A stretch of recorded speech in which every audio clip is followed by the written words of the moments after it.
Hi, we're Laura and Stu. After a whirlwind trip to the States, we're back on our 36-foot sailboat Delfino for our last week in France. And this week turns out to be about as French as it gets. But before we get back on the open ocean, there's a few challenges in our way. 25 miles of river, a giant log, and the fact that we ran aground on our way into this marina. That looks like mud that we have just kicked up from the bottom. The depth gauge was reading 1.6 metres and we are 1.8 metres deep.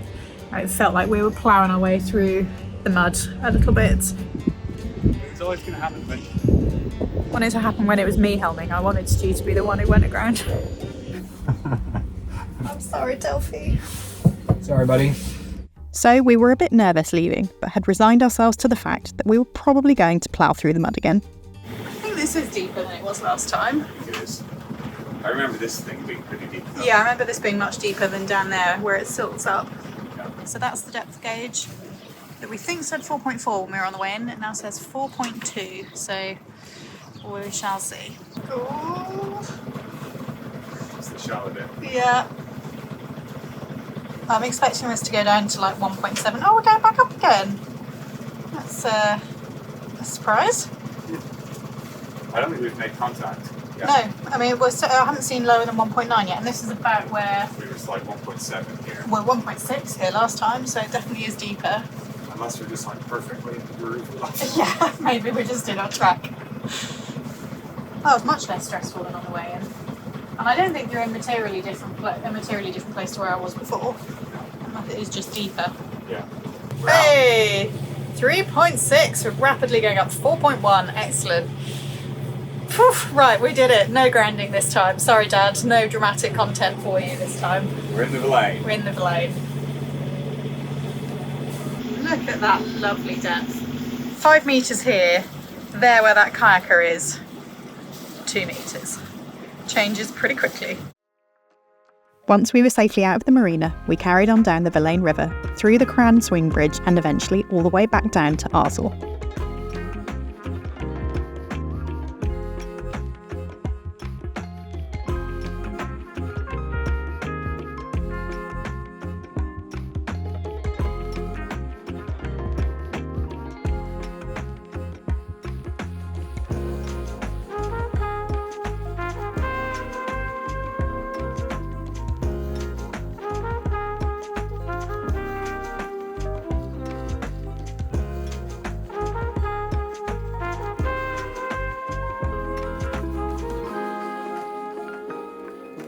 We're back on the boat now after our time in the States, and we are staying at the mouth of the river near a lock that kind of blocks off from the sea and the river water, and really enjoying the carnage that happens every time the lock opens. And they really cram it with like 8 boats every time, so every time it opens or closes there's a load of boats waiting around to go in and loads of boats that come in and out all at the same time, and it really looks like rush hour when it happens.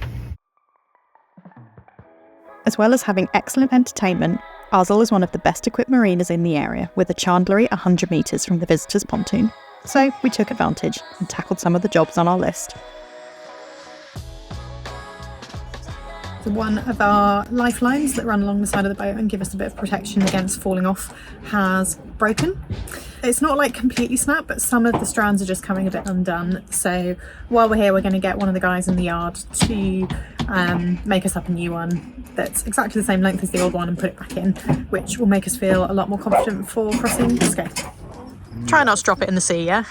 No, it's going to happen. Luckily I took all the bits off. We're dry fitting a wind pilot. What these things do is they steer the boat based entirely off the direction of the wind, so it means when we're on long passages we don't need to consume power by using our electronic autopilot. We're doing it now because I'd like to test it before we cross the Bay of Biscay, and it's nice and sunny and we have a French visa, so let's do it before we go to Spain.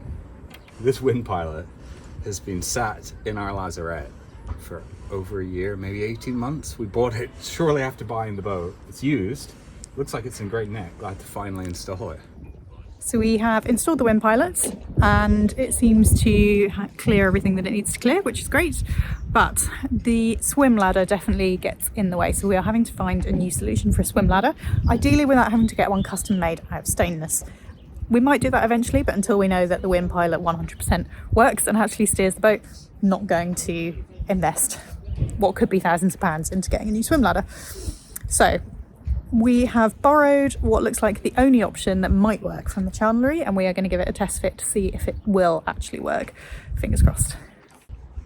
So our old swim ladder bolted into these bolts at the top and like flipped all the way up to be level with the push pit. Here's the push pit. Push pit, yep. We can fit it in, but it gets blocked on this thing. That looks like it'll work. Oh gosh, this is stressful.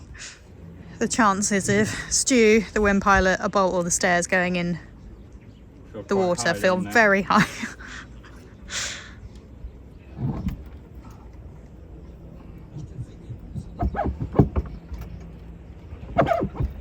So this isn't like an exercise I would want to be doing often.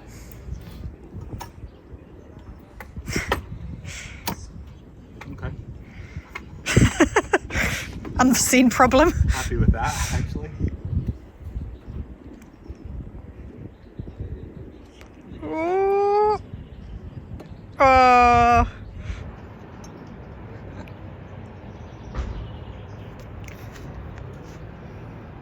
think that works.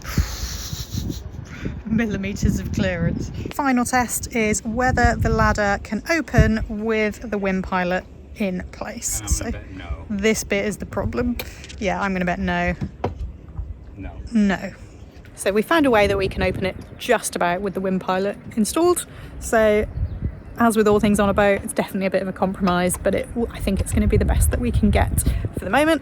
And we think we are also going to get an emergency swim ladder so that if we were using the wind pilot and somebody were to go overboard, we would be able to use that to get them back on board, because there's no chance of using this ladder with the wind pilot actually working as it would be if we were offshore sailing.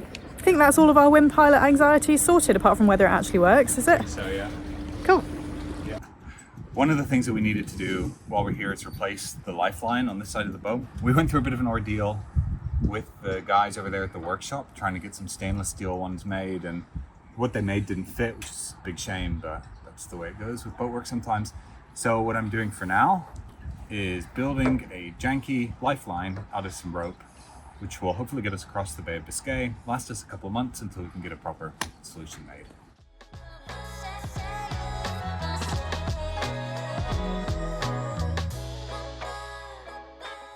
We're collecting our groceries. There's no shop around here.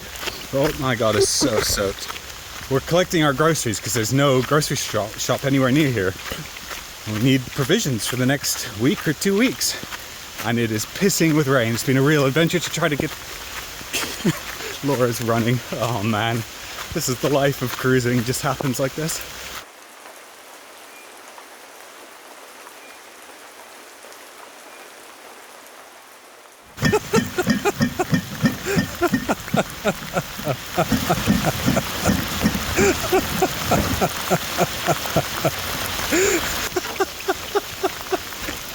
I'm soaked. I'm soaked. It's raining so heavily. You got him?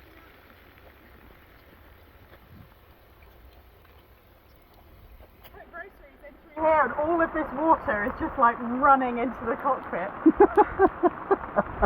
Look at it. It's all coming off the boom. Oh god. Oh man. I think in the whole summer in Scotland, I was never once this sopping wet.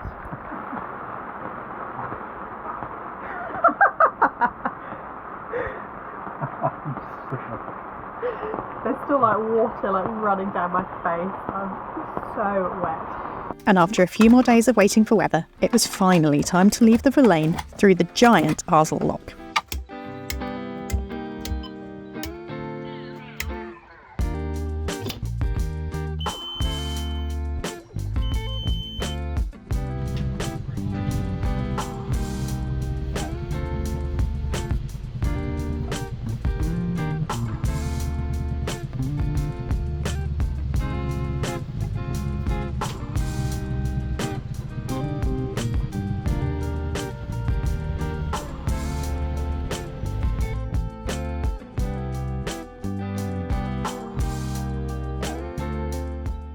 We are about to be part of the lock carnage.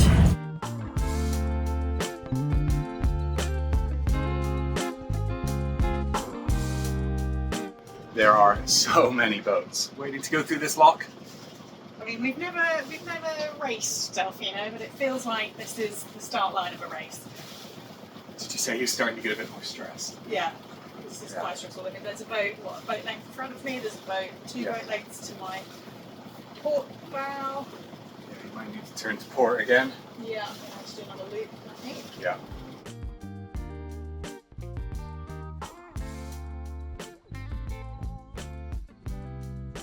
The chaos is managed by a lockkeeper over VHF, but as we'd found before in France, the instructions were all in French, which made things a little bit trickier for us. Holy smokes. This is absolute fucking chaos. Go in.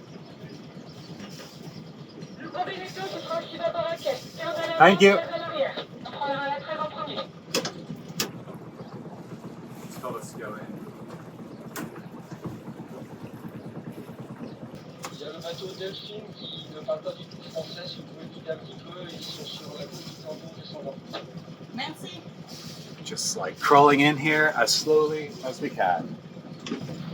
What's going on, Laura? Unsure. Chaos. The last radio message I understood was somebody saying that we don't speak French. Good. But we successfully made it into the lock, along with 11 other boats.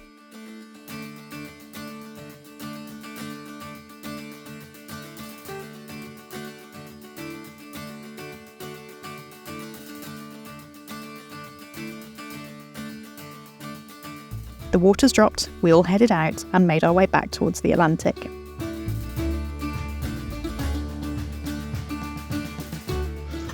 That was the most boats I've ever seen in one lock. Such a strange experience, sort of all of us just riding around in there, people making conversation, and I'm feeling pretty stressed, and I'm just trying to be polite. There's this moment of calm as all the water's being let out, and then it's punctuated by stress getting in and getting out on both sides. But we're free now. Really enjoying that a couple of the French boats that were in the lock with us have tied up to the waiting pontoon outside, presumably so they can have a nice lunch.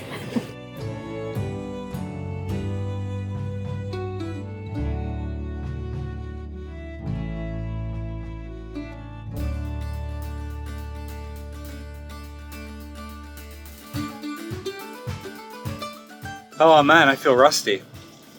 We're leaving the Villaine, which feels good. Yep. Getting ready for our big crossing. Not quite the graveyard of ambition for us. No.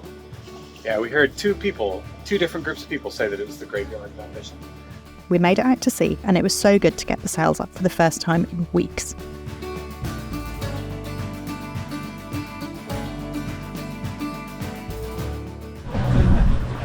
Delfino is absolutely trucking. Nice one. So in previous videos we've shown our favourite crisp brand that we found in Brittany, and I think we have said before that we are yet to find a bad flavour of these crisps. They've all been pretty banging, but I think I have found what may be the worst flavour available of these crisps. What is pastis? And we're going to give them a go. It's that stuff they were drinking in the Ross video yesterday. Oh. So for those who don't know, pastis is a liqueur that tastes a bit like Sambuca, so we'll see how these crisps taste. Oh.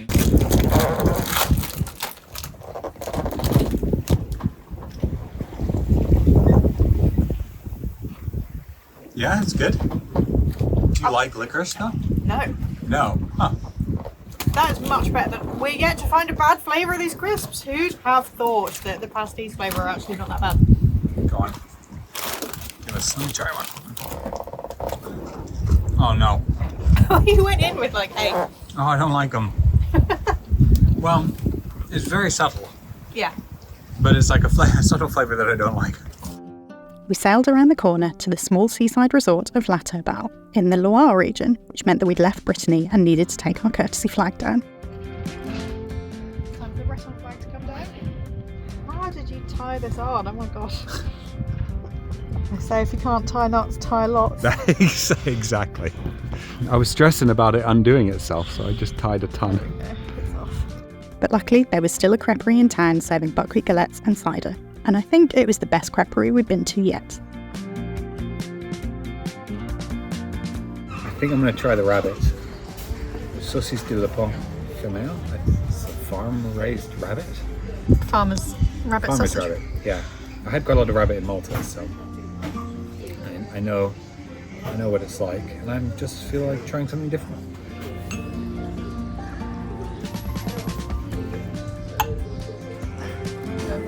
How French this crap looks.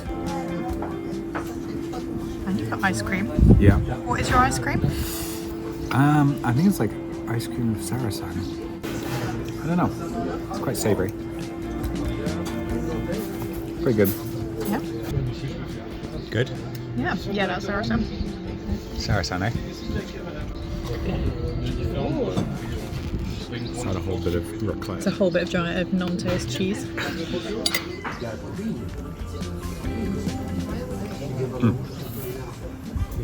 Oh, that's good. I do like rabbit. It's nicely spiced, nicely cooked. Yummy.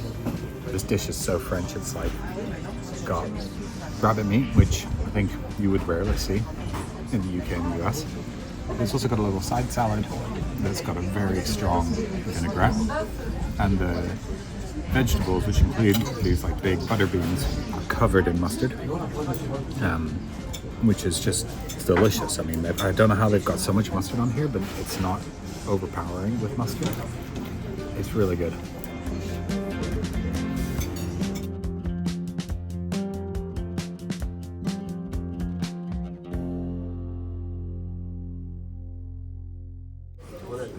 Merci beaucoup.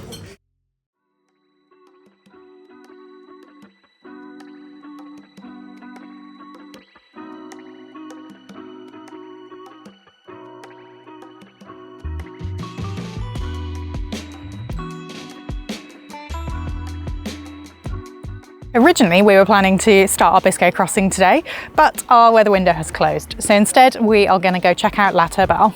Ironically, there's a wind festival going on today, and the reason that we're not crossing Biscay is because there's going to be no wind for the next 3 days. So we're going to go check out the festival, and we're going to head to the market, which might be our last French food market, which I'm quite sad about. So hopefully it's a good one.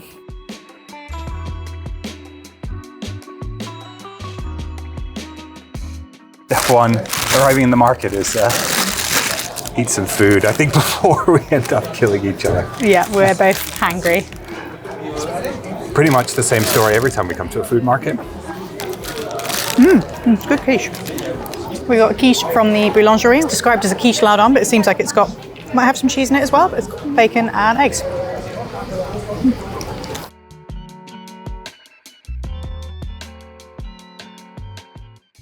This is a yogurt stand. Check out the size of that creme fraiche. Absolutely humongous. They love it. The cheese stand have something very exciting that we haven't seen for quite a while. Halloumi. Those look delicious to me.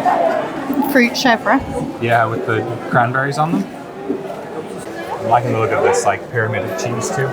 Oui, c'est tout, merci.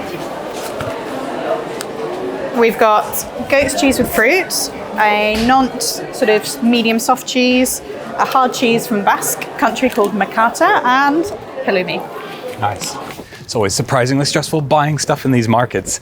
There's a huge queue and a bunch of people kind of looking at you, wondering what you're going to buy. And then when you get to the front, the dude's always like really impatient, like, come on.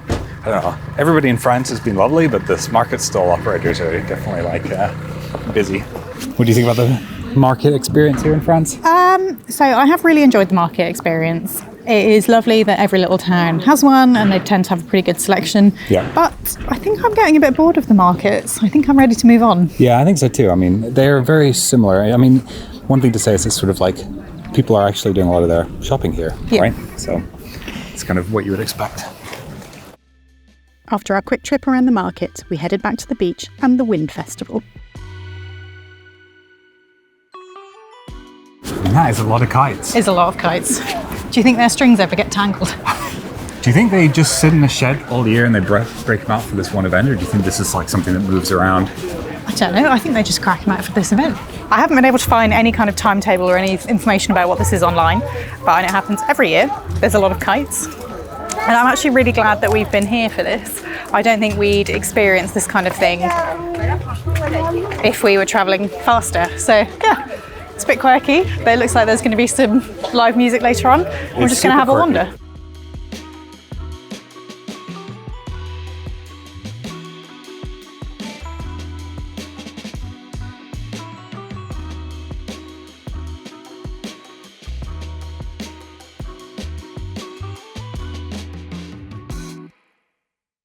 I was asking what happens if it's not windy, and it gives you a sense. The circus that we're going to see is described in the leaflet as being crazy and poetic. Yeah. So this might be the most French thing that we do or see while we're in France.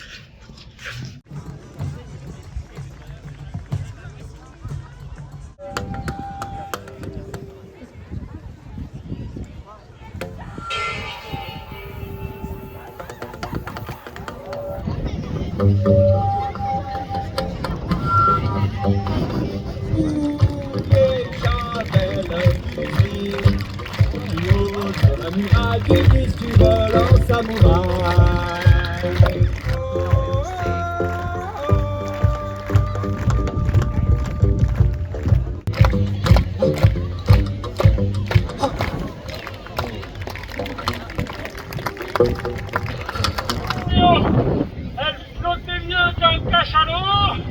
J'ai nommé la généreux. The circuses are always pretty random. Yeah. And the Wind Festival, random. Beach Circus, Yeah. also pretty random. That made no sense to me. Laura needs a drink. I do need a drink. We've just had a little preview of the band that are about to play until midnight. And I am really looking forward to it. We've decided that was too good to not have a drink in hand for. Also, it's cold, Really surprisingly. quite cold. Stu's wearing shorts, I'm wearing Birkenstocks. We thought we'd be okay because we're British, but it is actually, there's a cold wind. So we're gonna go put some more clothing on and pour ourselves some gin and tonics.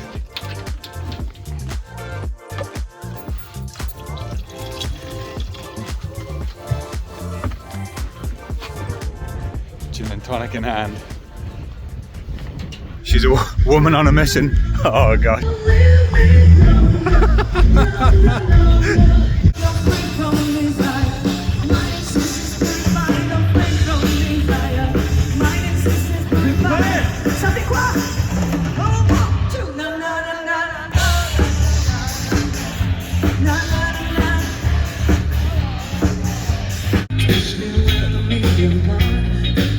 Laura's in her element.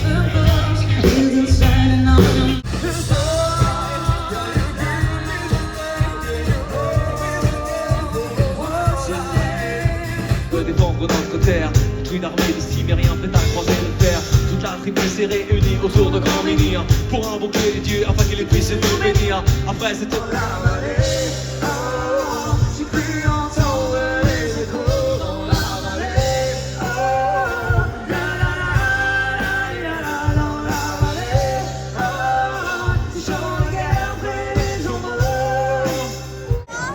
Those green lights over there is where they're taking the drone off from, and that is actually a helipad.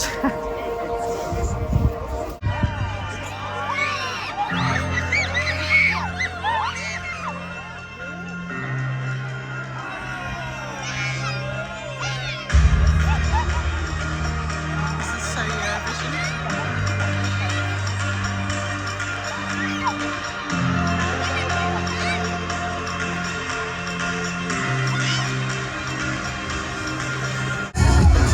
Rather than explode some fireworks, to be honest. No, I'm enjoying the drone show. Probably more sustainable. True. While the Wind Festival wasn't high budget or polished, as you've probably guessed from the footage, it was extremely charming and gave us an opportunity to see the community of La Turballe at its best. For us, these are exactly the kind of things that we travel to experience, and we felt very grateful to the Wind for keeping us in La Turballe for its festival. The band came back on for another hour, but the camera work got steadily less good for some reason, so in everyone's best interests, we'll leave you here. Thanks for watching. Next time we set our sights on crossing Biscay, but as usual we're waiting for weather and have a lot to do before we can untie the lines.